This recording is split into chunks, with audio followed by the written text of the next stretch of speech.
gitme evimden, korkuyorum sensizlikten.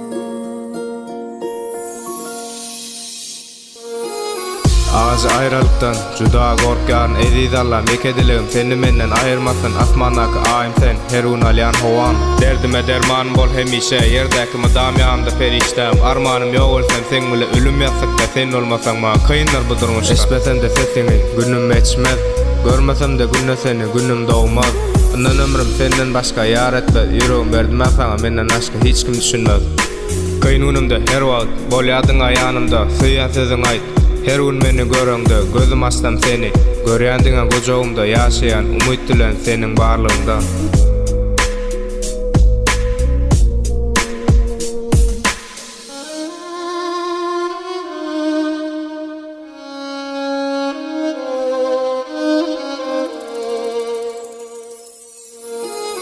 Ýerde bolsam senden geçer her günüm eline takmak bagıtçalyka arzum sen bolarsyň ömürlük söýenim zadylady men näde edip ýylgyrsyn görmedim sen ýalyp durmuşymda tätin yer ettin bu kalbymda sen üçin ýaşaýan hemişelik unutma öýümün törün bede otur bereket boljagyma seni ýitirmekden gorkyan gaty aty sensiz ýaşamak sensizlikden gaty gorkyan sen bolarsyň söýenim ömürlük